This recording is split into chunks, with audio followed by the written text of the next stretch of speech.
আমার কাছে মনে হয় আমি ব্যক্তিগতভাবে মানুষ হিসেবে অনেক কেয়ারিং বুঝতে এবং আমি পেরেছি। কেয়ার করতে খুব ভালোবাসি। সো ওই জায়গা থেকে রোমান্স ব্যাপারটা বা যত্ন ব্যাপারটা আমার মাঝে মানে বেশ আছে আমার কাছে বাহ! মনে হয়। এবারের পর্ব আড্ডাবাজি। দর্শক, সৃষ্টিশীল জগতে সব শিল্পী কলাকুশলীদেরই আরমান থাকে, আশা থাকে বড় কিছু করার। নিজের ওপর প্রত্যয় থাকলে, আস্থা থাকলে একদিন না একদিন সে লক্ষ্যে পৌঁছে যাওয়াই যায়।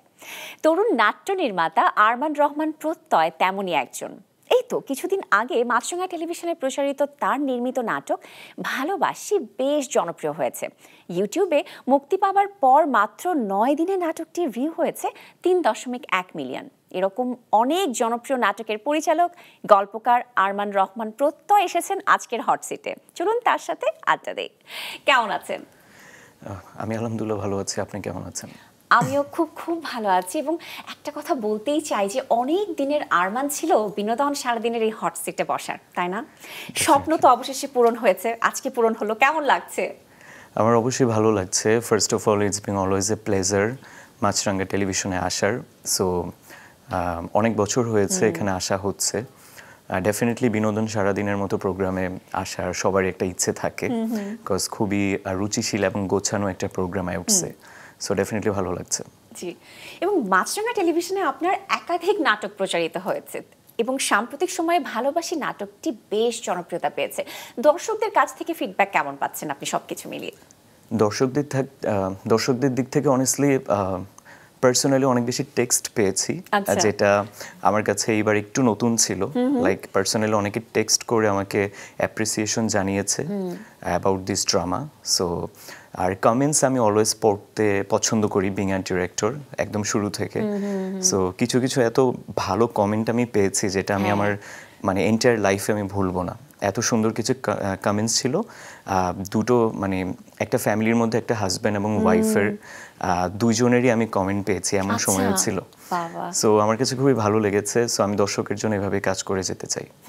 এবং এই কমেন্টের বিষয়ে আমিও আসতে চাই যে আসলে যখন আমি নাটকটি দেখছিলাম কমেন্ট বক্সে আমি নানান রকমের কমেন্ট দেখেছি। এরকম একজন লিখেছে যে মনের অজান্তেই চোখ দিয়ে অঝরে অশ্রু চলে এসেছে, অশ্রু ঝরেছে যখন আসলে মন দিয়ে নাটকটি অনুভব করেছে।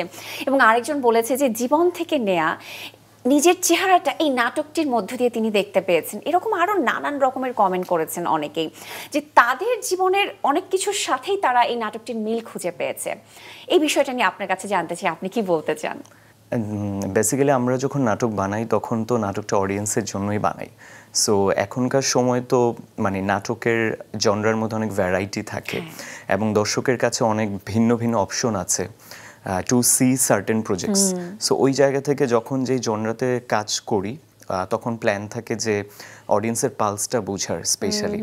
এবং অলওয়েজ আমি আমার কাজের শুরু থেকে চেয়েছি এমন কোনো কাজ করতে যেমন সারাদিনের অক্লান্ত পরিশ্রমের পরে একটা দর্শক যখন তার ঘরে আসবে ফিল গুড একটা কন্টেন্ট যেন সে দেখতে পারে উইথ হার বা হিজ ফ্যামিলি।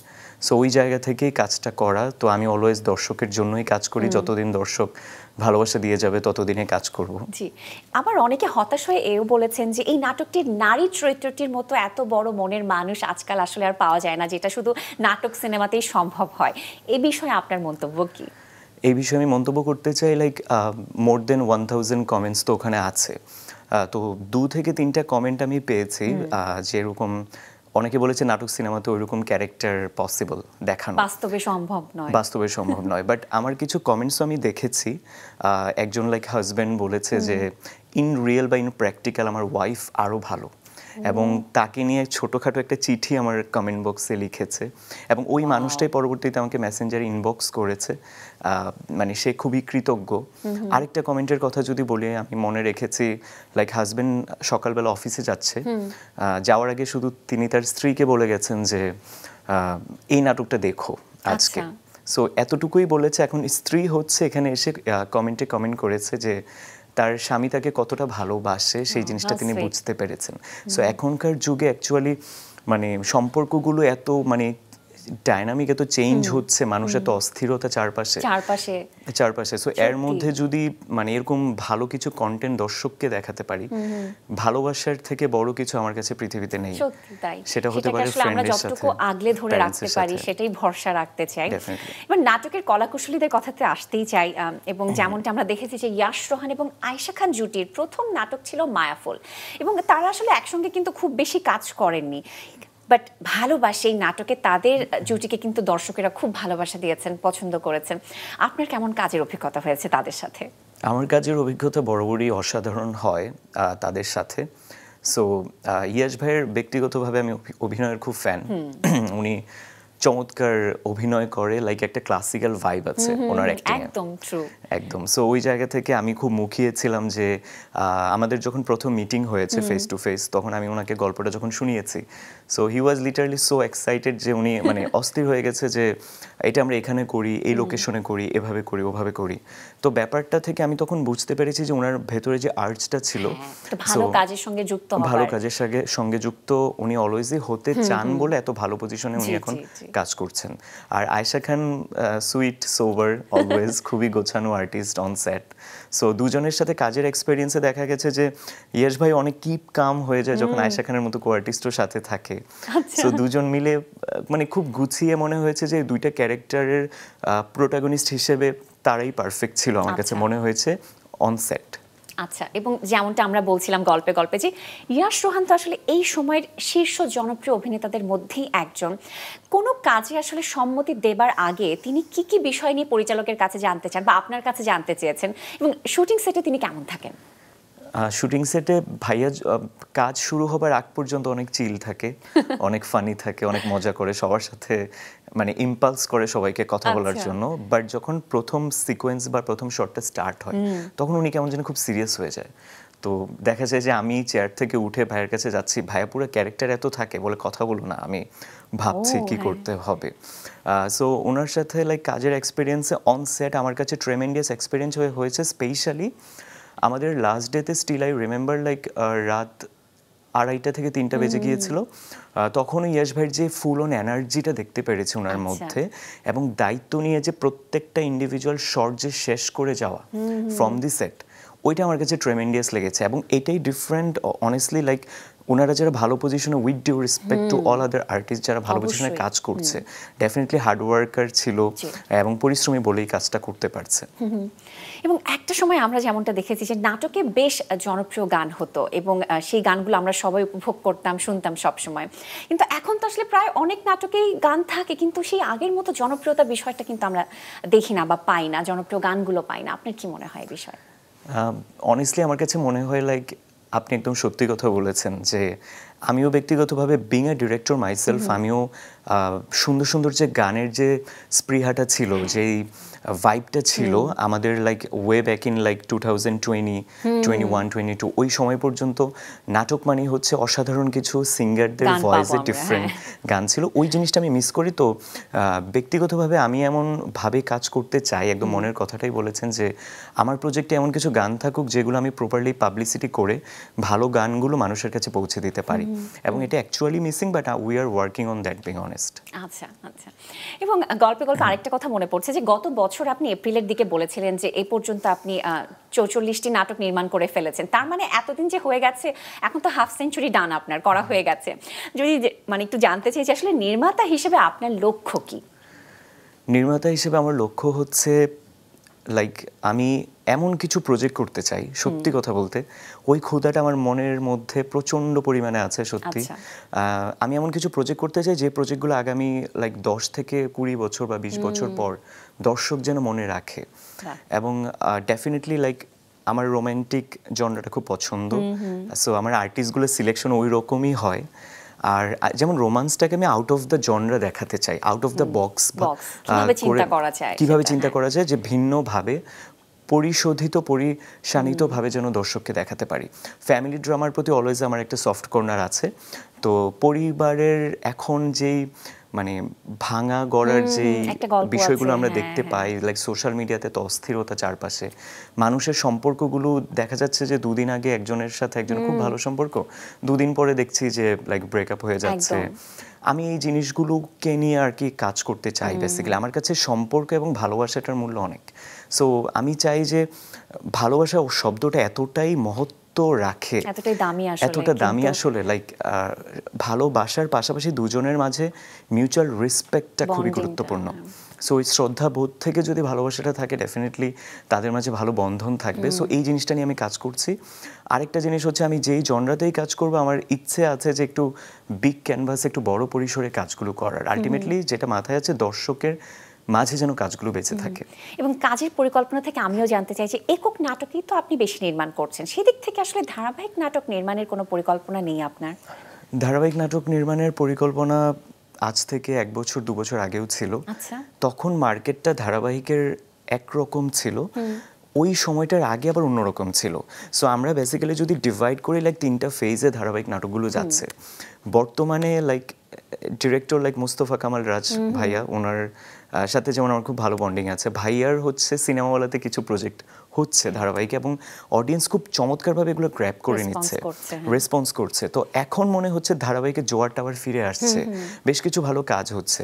সো এখন ইন দ্য লং রানে আমার প্ল্যান আছে যে ধারাবাহিক নিয়ে কাজ করার, এবং ধারাবাহিকেও যেন একটু ভিন্নভাবে দেখানোর। সো এই টেন্ডেন্সিটা শুরু থেকে ছিল যে কন্টেন্টগুলো যেন একটু ভিন্নভাবে দর্শকের কাছে পৌঁছাতে পারি।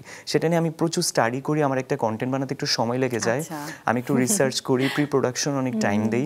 আমার লাস্ট ডে, আমার স্টিল আই রিমেম্বার যে আমার এডিটর বলছিল যে আপনি যদি আর এই মাসে, লাইক আপকামিং মান্থ ডিসেম্বরে যদি 3টা নাটক বানান, তাহলে আপনার বছরে মাত্র 12টা নাটক হবে। আচ্ছা, মাত্র মাত্র যেখানে like with due respect, like ডিরেক্টররা লাইক 3টা 4টা করে কন্টেন্ট বানাচ্ছে, ডেফিনেটলি তারা যোগ্য দেখে তারা কাজ পাচ্ছে। সো আমি কাজ পাওয়া থেকেও ইম্পর্টেন্ট এখন ফিল হয় যে গল্পটা যেন খুবই অন্যরকম হয়।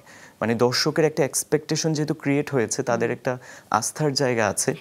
সো নতুনদের থেকে যদি এখন ভালো কিছু না পায়, তাহলে কবে পাবে? নিশ্চয়ই, খুব সুন্দর করে বলেছেন আপনি। এবং যেমনটা আমি জানি যে আপনি নর্থ সাউথ বিশ্ববিদ্যালয় থেকে পড়ালেখা কমপ্লিট করেছেন, আসলে বিনোদন জগতে পা রাখার সেই শুরুর গল্পটা কেমন ছিল? আমার সত্যি কথা বলতে, বিনোদন জগতে পা রাখার পেছনে সবচেয়ে বড় অবদান হচ্ছে আমার মায়ের। সো আমার মা একদিক থেকে আমার আইডল বলতে পারি। নিশ্চয়ই। সো অনেস্টলি আমি বেঁচে থাকতে দেখতে চাই আমার বাবা মা সুখে আছে, শান্তিতে আছে, স্পেশালি তারা সুস্থ আছে। সো আমার বাবা মা এবং ভাই হচ্ছে আমার জীবনের সবকিছু। আমার বড় ভাই, সে এখন ইংল্যান্ডে পড়াশোনা করছে, লন্ডনে আছেন। তো মা হচ্ছে এত ইন্সপায়ার করেছে।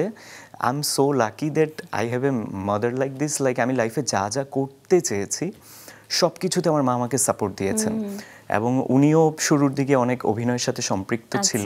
লাইক হানিফ সংকেত স্যারের ইত্যাদি থেকে 2003 সাল থেকে উনি স্টার্ট করেছিল ওনার ক্যারিয়ার।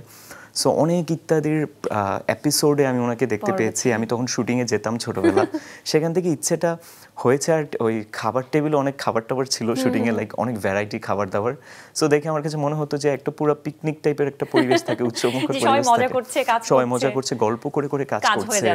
আর তখনের আর্টিস্টরা না, মানে অনেক বেশি লাইক মানে আন্তরিক ছিল, এখনো আন্তরিক আছে। লাইক আমাদের সাথে সবার খুব ভালো সম্পর্ক।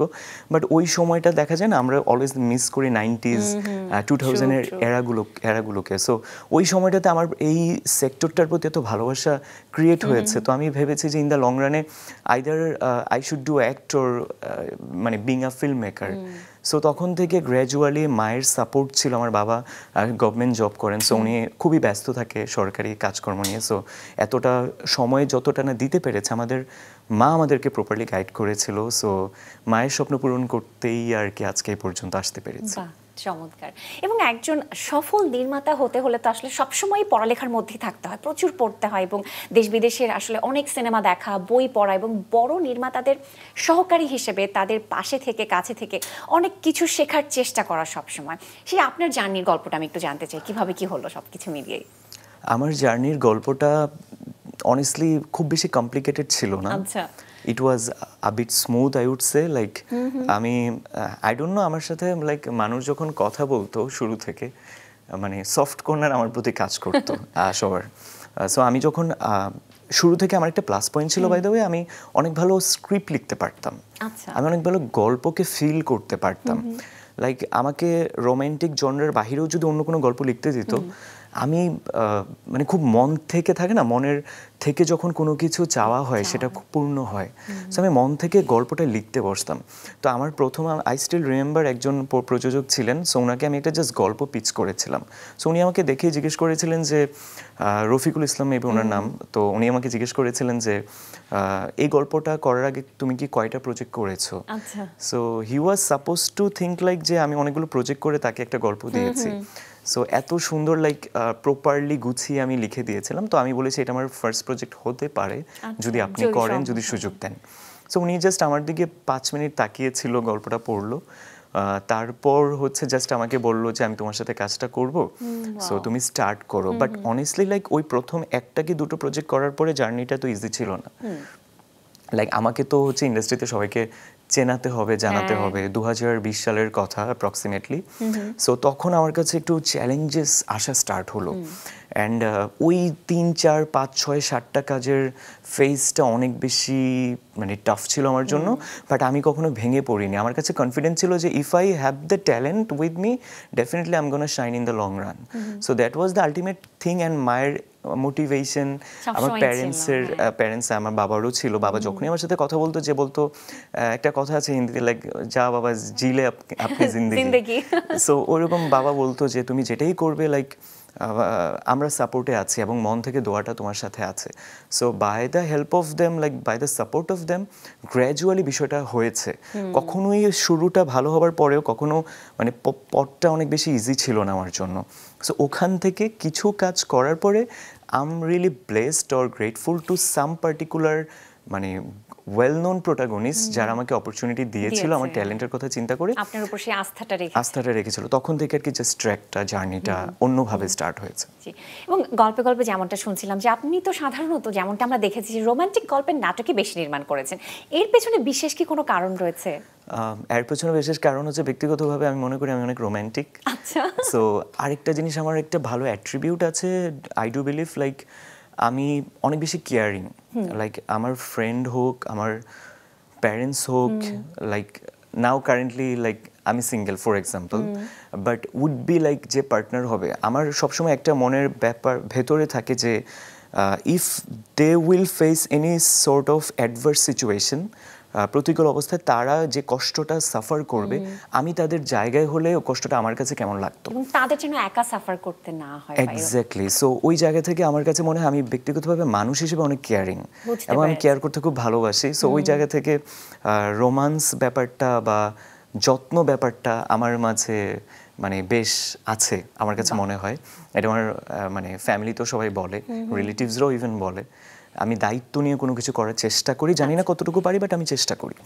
সো সেই জন্য আমার কাছে মনে হয়, আমি জাস্ট একটা কথা যদি বলি, লাইক ইয়ং জেনারেশনের মধ্যে একটা মেজর প্রবলেম যেটা আমি দেখতে পেয়েছি, লাইক মানে সুইসাইডাল অ্যাটেম্প নেওয়ার যে প্রবণতা, সেটা ছিল একটা মুখ্য কারণ, যেই কারণে আমি অনেক বেশি মোটিভেশনাল স্টোরি, অনেক বেশি রোম্যান্টিক অর ফ্যামিলি ড্রামা স্টোরির উপরে বেশি ঝুঁকেছি অ্যাজ এ ডিরেক্টর। সো যদি কোনো ইয়ং অডিয়েন্স আমাকে দেখে থাকে, সো প্রত্যেকেরই পেছনে অনেক বেশি স্ট্রাগলিং স্টোরি আছে, ডেফিনেটলি আপনারও আছে। আমি তাদেরকে খুব মন থেকে রিকোয়েস্ট করব যে একটা কথা শব্দ আছে না, কিক, লাইফে কখনো যে কোনো সময় আপনার যে কোনো কিক চলে আসতে পারে। হু নেভার নোজ, আপনি জীবনটা এখানেই শেষ করলেন, তার 2 দিন পর আপনার ওই কিকটা আসতে পারে জীবনে। Just wait for the perfect time and the perfect moment that life will give you a kick. So ওই জায়গা থেকে আমার কাছে মনে হয় সুইসাইডাল যে বিষয়টা, যেমন আমি ব্যক্তিগতভাবে অ্যাজ এ ডিরেক্টর আমি কখনো আমার কোনো নাটকে, আমার কোনো প্রজেক্টে, ভালোবাসার হোক কষ্টের হোক, ওখান থেকে সুইসাইডাল কোনো অ্যাটেম্প্ট আমি দেখাই না।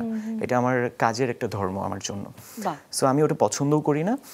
সেখান থেকে যদি আমার এরকম কোনো সিচুয়েশন আসে, হোস্টাইল সিচুয়েশন, আমি ওখান থেকে কীভাবে ঘুরে দাঁড়ানো যায় সেই ব্যাপারটা আমি দর্শককে দেখাতে চাই। বিকজ সারাদিন এত কষ্ট পরিশ্রমের পরে যখন একটা মানুষ বাসায় আসে, সে যদি একটা নাটক দেখে লাইক একটু ডিপ্রেস হয়, কোনো কিছু আমরা আসলে জীবনে আর চাই না। আর সোশ্যাল মিডিয়াতে এখন নাওয়াডেজ লাইক র্যান্ডমলি এত নিউজ, এত লাইক ফেক থিংস লাইক আসছে আমাদের সামনে, ওই জায়গাটাতে আমি অলওয়েজ চাই যে ভাই একটু একটা কাজ দেখো অথবা একটু পরিবারের সাথে কথা বলো, একটু ফিল গুড হোক নিজের মাঝে। এবং খুবই দুঃখজনক একটা বিষয় হচ্ছে যেই সার্টেন টাইমটাতে আমাদের মানুষকে প্রয়োজন, আমরা ওই টাইমটাতে মানুষকে পাই না আমাদের সাথে, খুবই সত্যি। কিন্তু তখন অনেকে বলতে পারে যে আমি লাইক সুইসাইডাল ইস্যুতে অ্যাটেম্প্ট করেছিলাম বিকজ আমাকে তখন কেউ সাপোর্ট দেয়নি। হু নেভার নোস, পৃথিবীটা অনেক বড়, পৃথিবীটা গোল, কোনো না কোনো মানুষ কোনো না কোনো সময় তোমাকে সাপোর্ট দেওয়ার জন্য অপেক্ষা করছে, তুমি ওই মানুষটাকে এখন খুঁজে পাওনি। So wait for the proper and perfect time, আমি বলবো। এবং যেমনটা আরো গল্পে গল্পে শুনতে চাই যে একটা সময় আপনি বিশ্ব সাহিত্য কেন্দ্রেও নিয়মিত যেতেন, তাই না? একটু সেই সময়ের কথা শুনি। সেই সময়টা আমার ইউনিভার্সিটি লাইফের সময় ছিল। সো আমরা অনেকগুলো ফ্রেন্ডস মিলে একসাথে যেতাম। সো এক্সপিরিয়েন্স ভালো ছিল। লাইক আমি বই পোকা, আমি বই পড়তে ভালোবাসি, যদি এখনও ওইভাবে সময় হয়ে ওঠে না। ওই সময়গুলো থাকে না, কিছু নস্টালজিক মুহূর্ত থাকে, কিছু স্পেশাল মোমেন্টস থাকে, তার মধ্যে ওইটাও একটা ছিল বিশ্ব সাহিত্য কেন্দ্রে যাওয়া। এবং অভিনেতা হিসেবেও আপনাকে আমরা পেয়েছি, নিয়মিত আসলে অভিনয় করার ইচ্ছেটা আপনার কাছে আসলে এখন কি নেই বা পরিকল্পনা নেই? অভিনয় করাটা আমার কাছে ব্যক্তিগতভাবে অনেক টাফ লাগে। আমি rather then I do believe যে I have a good visual, I would say. আমি দেখে অনেক অবজার্ভ করে মানুষকে দেখে আমি অনেক শিখতে পারি। সো ওই জায়গা থেকে অভিনয়ের মধ্যে যেই মানে সুদিং মোমেন্টে ঠান্ডা মাথায় চরিত্রটাকে নিজের মাঝে ধারণ করা, ওই জায়গা থেকে ওই যে থাকে না প্র্যাকটিস সব কিছু। সো প্র্যাকটিসের জায়গা থেকে আমি কিছু কাজ করেছিলাম। তারপর আমার কাছে মনে হয়েছে লাইক ডিরেক্টর হিসেবে তো অনেক বেশি মুভমেন্ট থাকতে হয় জীবনে, অনেক বেশি মুভ করতে হয়। ওই জায়গা থেকে অভ্যাস হয়ে গেছে তো কাজ করতে করতে ডিরেক্টর হিসেবে। সো এখন আমি এই জায়গাটাকে এনজয় করি, সত্যি কথা বলতে। তাই অভিনয়টা অনেক কিছু একসাথে করা টাফ হয়ে যায়, একটু লাইক পজ দিয়ে রেখেছি। যে দিকটা আপনার ভালোবাসা আছে সেটা নিয়ে আপনি কাজ করতে চাইছেন। নর্থ সাউথ বিশ্ববিদ্যালয়ের পাবলিক হেলথ এবং সায়েন্স ক্লাবের আপনি সিনিয়র মেম্বার, সেখান থেকে কিছু সফল প্রজেক্টের কথা আসলে জানতে চাই, কি কি কাজ করেছেন? Honestly, like North South University Public Health and I would say like কি নামটা ছিল, PBH ক্লাব আমরা শর্ট করে বলি যদি। সো ওখানে আমি লাস্ট মোমেন্টে জয়েন করেছিলাম, তখন আমার গ্র্যাজুয়েশনের একদম কাছাকাছি সময় চলে এসেছিল। সো ওভাবে করে উল্লেখযোগ্য আই উড সে লাইক কোনো প্রজেক্ট আমরা ওভাবে করে রান করতে পারি না, সবাই পড়াশোনায় তো ব্যস্ত ছিল। But being myself I was also like a senior member of international business club in NSU। ওখান থেকে অনেক বেশি লাইক অসাধারণ কিছু প্রজেক্টস, অসাধারণ কিছু ইভেন্ট আমরা লঞ্চ করেছিলাম। For example I still remember like hashtag marketing একটা ছিল। সো ওখানে আমি একটা প্রজেক্টও করেছিলাম, geotextile application under road surface কীরকম হয়। সো এক্সপিরিয়েন্স খুব ভালো ছিল, অনেক বড় বড় ইভেন্ট করেছি। সো PBH থেকে ওভাবে আসলে সময় হয়ে ওঠেনি বিকজ অফ স্টাডি। শেষের দিকে আসলে রাশ থাকে অনেক পড়ালেখা, আর তখন আবার কাজের সাথে সম্পৃক্ত হয়ে গিয়েছিলাম। এবং আপনার আরো ভালো লাগার ভালোবাসার গল্প শুনতে চাই। আপনি আপাতমস্তক একজন ক্রিকেট প্রেমী, বলতেই হবে এটা। এবং কিছুদিন আগেই তো সেলিব্রিটি চ্যাম্পিয়ন ট্রফিও খেলেছেন এবং সেখানে আপনাদের দল চ্যাম্পিয়ন হয়েছে। কতটা এনজয় করেছেন, কেমন লেগেছিল সেই সময়? লাইক ওই 2-3 দিন আমাদের জন্য অনেক বেশি স্পেশাল ছিল। আমাদের যে ম্যাচগুলো ছিল অনেক ফানি মোমেন্ট ছিল, অনেক এনজয়িং মুহূর্ত ছিল। ভালো কথা মনে করেছেন। সো তখন বেসিক্যালি লাইক রাজভাইয়ের টিমে আমি ছিলাম। প্রবাবলি ডিরেক্টর কোটায় আমি একাই খেলেছি ওখানে, কারণ আমার আশেপাশে সব বড় বড় স্টার ভাই ব্রাদাররা ছিল, আপুরা ছিল। সো খুবই ভালো এক্সপিরিয়েন্স হয়েছে। অ্যান্ড রাজভাইয়ের টিমের যারা ছিল লাইক সিয়াম ভাই ছিল, পাবিল ভাই ছিল, পার্থ শেখ ছিল, মানে আরও যা মানে আমি নাম বলে শেষ করতে পারবো না। সো তারা শুরু থেকে আমাকে অনেক ভালোবাসা দিত, ভালোবাসা পেয়েছি তাদের থেকে। সো আমি যখন মাঠে একদিন গিয়েছিলাম প্র্যাকটিসে, তো সবাই আমাকে বলেছিল যে তুমি আমাদের টিমে থাকতেই হবে অ্যাট এনি কস্ট। সো ওখান থেকে start. And I am really honoured like রাজভাইয়ের এত সুন্দর গোছানো ম্যানেজমেন্ট ছিল আমাদের টিমের, মানে ওটা আসলে প্রশংসা করে এই মুহূর্তে বলে শেষ করা যাবে না। উনি আমাদেরকে খুব প্রফেশনাল ওয়েতে সবকিছু ডিল করেছেন এবং আমরা দ্যাটস দ্য রেজাল্ট যে আমরা চ্যাম্পিয়ন হয়েছি। এবং আমি এও শুনেছি যে আপনি গানও করেন। সত্যি আজকে কি আমরা একটা গান শুনবো নাকি, একটু খালি গলায় কয়েকটা লাইন? ঠিক আছে, আমি একটু চেষ্টা করছি। একটা গান তাহসিন আহমেদের সুর লিখা এবং ওনারই গায়ক মানে গলায় আর কি গানটা হয়েছে। আমার চলার পথ গেছে কত দূর, জানা নেই তবু প্রাণে আছে সুর। ভালো কি বা মন্দ কিছু না জেনে নিয়তি আমি দিয়েছি ঠেলে, উল্টে পাল্টে দেখি একটাই আকাশ, চুলে মাখিয়ে এলোমেলো একই সে বাতাস, একই রকম মনে একই দীর্ঘশ্বাস, পৃথিবীর কাছে কতটুকু দাম। এতটুকুই। আজকে আমার জ্বর 102 ডিগ্রি, সো ভয়েসটা বসে আছে সত্যি কথা বলতে। ও গড, আমি কিন্তু এতক্ষণ দেখে একদমই বুঝিনি। তবে আপনার গান শুনে আমার না একটা গান গাইতে ইচ্ছে করছে। গাইবো? Sure, please. একটু অ্যাডভান্স আর কি, তারপরে একটু গাই না? Definitely. Happy birthday to you, ও আচ্ছা। Happy birthday to you, happy birthday dear director, happy birthday to you. Thank you so much. আগামীকাল 27 নভেম্বর আপনার জন্মদিন, এবং আমি তো একটু অ্যাডভান্স পেয়ে গেলাম, আপনাকে জন্য উইশ করে দিলাম। কি My কি pleasure. প্ল্যান রয়েছে এবারের জন্মদিন, আসলে কিভাবে পালন করার ইচ্ছে রয়েছে? জন্মদিনটা আমার কাছে ওই সার্টেন ডেট আমার একটু মন খারাপ থাকে। এক বছর জীবন কেন? থেকে বেশি হয়ে যায়, আরেক বছর চলে যায়। আমি অলওয়েজ প্রত্যেকটা জন্মদিন মানে আমি ভাবি যে ওই বছরটাতে আমি কি কি করতে পেরেছি, আমার কি কি সেই অ্যাচিভমেন্ট হিসেব আছে, নিকেশটা চলে হিসেব আসে। নিকেশটা চলতে থাকে। কি কি আমার ভুল ছিল সেগুলো থেকে কিভাবে শুধরে সামনে আরো ভালো করা যায়, নেক্সট ডে যেন ওই ভুলগুলো রিপিট না হয়, ওইরকম চিন্তা করতে করতে আমার দিনটা চলে যায়। বাট মা অনেক কিছু রান্না করে বাসায়, সো ওইটা আমার জন্য special moment. End of the day like আমার মানে প্যারেন্টস আমার সাথে থাকে ওই দিনটাতে, এবং ওরা খুব হ্যাপি হয়। সো ওরা হ্যাপি হলে আমি হ্যাপি।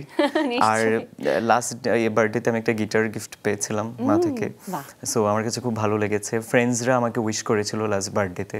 সো হয়তো বা আবার কোনো কিছু হতে পারে, বাট ওই রকম স্পেসিফিক কোনো প্ল্যান আগে থাকে থেকে না। ওরকম করে প্ল্যান না, না, করা কোনো হয়নি, plan। এবং নিশ্চয়ই এবারের জন্মদিনও ভীষণ সুন্দর যাবে সেই প্রত্যাশা রাখছি। তবে এবার আপনাকে আমি ঝটপট কিছু প্রশ্ন করব, চটপট উত্তর দিতে হবে। এখন পর্যন্ত আপনার নির্মিত আপনার প্রিয় 3টি নাটকের নাম বলুন। আনন্দকুটির, গুলাইল আর দিলদরিয়া। নিজের নির্মাণ ছাড়া সর্বশেষ কোন পরিচালকের কোন নাটকটি দেখে আপনার ভালো লেগেছে? আমি অনেস্টলি নাটক ইদানিং একটু কম দেখা হচ্ছে, বিকজ আমি স্টাডি নিয়ে ব্যস্ত। এমন দিনে তারে বলা যায় জাহিদ প্রীতম ভাইয়ের ওটা দেখেছি, ভালো লেগেছে। বাংলাদেশে নির্মিত প্রিয় 3টি সিনেমার নাম বলুন। মনপুরা, দারুচিনি দ্বীপ আর হাওয়া। প্রিয় 3জন অভিনেতা এবং অভিনেত্রীর নাম বলুন। ফারহান আহমেদ জোভান, ইয়া সোহান, অপূর্ব। আর 3জন অভিনেত্রী? মেহজাবিন, অপি করিম অ্যান্ড তটিনী। প্রিয় 3জন ক্রিকেটারের নাম বলুন। I'm a big fan of Shakib Al Hasan, okay. Mashrafe Bin Mortaza and উনি এখন খেলে না, সাব্বির রহমান রুম্মান। শাহরুখ খানের অন্ধ ভক্ত আপনি, এটা আমি জানি। তার কোন সিনেমাটি আপনি সর্বাধিক সংখ্যকবার দেখেছেন এবং ডায়লগ মুখস্থ আছে? ওনার অসংখ্য সিনেমা আমার দেখা হয়েছে, স্পেসিফিক্যালি তো হিসেব নেই। তার মধ্যে যদি আমি দিলওয়ালে দুলহানিয়া লে যায়েঙ্গে ওটার মানে খুব ফেমাস ডায়লগটা বলি, লাইক বাড়ি বাড়ি দেশো মে এসি ছোটি ছোটি বাত হতি রেতি হে সেলোরিটা, সো ওটা খুব ভালো লেগেছে। বাট ওনার অসংখ্য সুন্দর সুন্দর ফিল্ম আছে, সো ওনার বেসিক্যালি আমি পার্সোনালিটির বেশি ভক্ত। আচ্ছা, যে অভিনেতা অভিনেত্রীদের সঙ্গে এখনো কাজ করা হয়নি অথচ আপনি স্বপ্ন দেখেন কাজ করার? জিয়াউল ফারুক অপূর্ব। আমি যখন মানে ফুল ফেজে কাজ স্টার্ট করি তখন ভাই একটু কম কাজ করছে, Right. সম্পর্ক আছে খুবই ভালো, সো আশা করি ওনার সাথে যদি হয়। নিশ্চয়ই। ডেফিনেটলি ফিল্মে শাকিব খান, আমি চাই মনে প্রাণে ওনার সাথে একটা কাজ করতে। আর চঞ্চল চৌধুরীর সাথে আমার একটা ওটিটি ঘরানার কাজ করার ইচ্ছা আছে। ইচ্ছা আছে। নির্মাতা হিসেবে আপনার প্রিয় আইডলকে? আইডল বলাটা কতটুকু ইয়ে হবে আমি জানি না, বাট আমার পছন্দের নির্মাতা আছে মিজানুর রহমান আরিয়ান অ্যান্ড শাফায়েত মনসুর রানা। জন্মদিনে কোন উপহার পেলে আপনি সব থেকে বেশি খুশি হন? ফ্লাওয়ার্স। এবার আপনার নাটকের নাম ব্যবহার করে আমি কয়েকটি প্রশ্ন করব। ব্যক্তি জীবনে এই মুহূর্তে আপনি কাকে বলতে চান ভালোবাসি? ব্যক্তি জীবনে আমার মাকে বলতে চাই ভালোবাসি। তাহার মায়ায় আপনি নিয়মিত পড়েন, কে সে? আমার মায়ের। এক বৈশাখের দিনে কার সাথে দেখা হবার স্মৃতি আপনি কখনো ভুলবেন না? প্রবাবলি মাই এক্স গার্লফ্রেন্ড। নাটকের অঙ্গনে কাকে দিলদরিয়া মনে হয়? ফারহান আহমেদ জোভান। শুভ কাজে দেরি করতে নেই, আপনি শুভ কাজটি করছেন কবে, মানে বিয়ে করছেন কবে? বিয়ের ওভাবে এখনো প্ল্যান নাই, বাট উইদিন 2 years। নাটকের এই অঙ্গনে লাইলি মজনু আপনি কাদেরকে বলবেন? আমার চোখে এখন ওভাবে পড়েনি। আপনার আনন্দ কুটির মানে আপনার বাসার কোন জায়গাটি আপনার সব থেকে বেশি প্রিয়? আমার বেডরুম অ্যান্ড আমার স্টাডি টেবিল। এবার বেশ কয়েকজনের নাম বলছি, এক বাক্যে তাদের সম্পর্কে কিন্তু বলতে হবে। Jovan. Punctual and hardworking. Keya Payel. Hardworking, Irfan Sajjad. Good human being.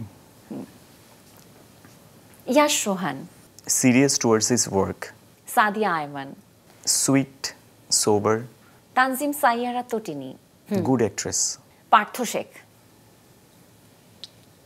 Good brother, good actor. Ayesha Khan. Discipline actress. Shaon Zaman. Supportive. Parsa Evana. Good friend. Khairul Bashar. Good actor with good voice. Priyonti Urbi. Friendly and passionate to her act. Shamim Hasan Sarkar. Elder brother. Naowba Tahiya. Promising. Shashwata Dutta. Caring as an artist, ভালো মানুষ। এবং ফারিন খান। Friendly. চমৎকার ছিল এবং অসম্ভব ভালো লাগলো আপনার সঙ্গে গল্প করে। বিনোদন সারাদিনে আসবার জন্য অসংখ্য ধন্যবাদ। ভালো থাকুন। আপনাকেও ধন্যবাদ অ্যান্ড মাছরাঙ্গা টেলিভিশন অ্যান্ড বিনোদন সারাদিনকে ধন্যবাদ আমাকে এখানে আজকে অতিথি হিসেবে আমন্ত্রণ করার জন্য। আর মাছরাঙ্গা টেলিভিশনে যেহেতু ভালোবাসি নাটকটা অন এয়ার হয়েছে, চলছে, ফিল গুড কন্টেন্ট দেখার জন্য দর্শক ডেফিনেটলি এই কাজটা দেখবেন অ্যান্ড সাপোর্ট দিবেন, ভালোবাসা দিবেন, কারণ সামনে আপনাদের জন্য অনেক সুন্দর সুন্দর কাজ নিয়ে আমরা আসছি।